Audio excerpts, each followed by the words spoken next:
Bonjour chers frères et sœurs de l'Église de l'I-Jésus, nous sommes aujourd'hui le mercredi 11 janvier 2023 et nous allons survoler ensemble Osée chapitre 2, 3 et 4. Le chapitre 2 peut se diviser en deux parties. Tout d'abord les versets 4 à 15 qui correspondent au chapitre 1 versets 2 à 9 et qui traitent de l'annonce du jugement. Ensuite la deuxième partie débute au verset 16 du chapitre 2, se termine au verset 25 et correspond au chapitre 2 versets 1 à 3 et traite de l'annonce du salut. Examinons rapidement ces deux parties. Versets 4 à 15. Israël du Nord est dépeint sous les traits d'une femme infidèle qui s'est adonnée à la prostitution. L'Éternel va lui enlever tout ce qu'elle cherchait auprès de ses amants, c'est-à-dire la prospérité. Il va l'humilier puisqu'elle s'est consacrée au culte des Baals.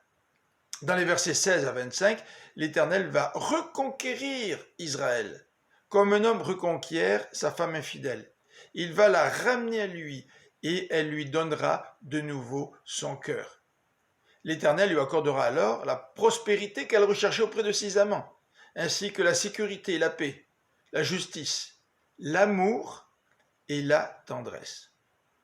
Au chapitre 3, dans les 5 versets de ce passage, nous retrouvons un deuxième mime, un deuxième geste symbolique pour illustrer le salut. L'Éternel demande à Osée de racheter une femme adultère, de la prendre pour épouse et de l'aimer.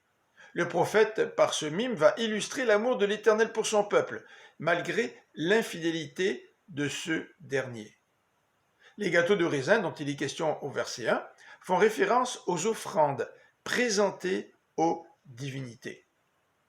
Le chapitre 4 débute le procès de l'Éternel contre son peuple.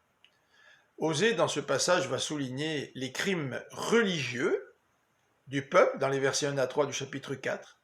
Il va souligner la trahison des prêtres, versets 4 à 10, et l'idolâtrie et la débauche, dans les versets 11 à 19. Dans ce passage, il va aussi présenter 3 fautes.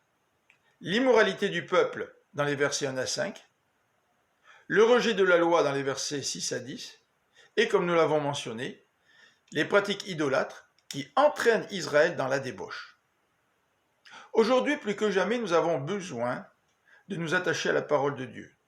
Le culte du plaisir et de la prospérité détourne encore beaucoup de gens du Seigneur. Que l'Éternel puisse nous garder près de lui. Je vous souhaite une bonne fin de journée. À demain.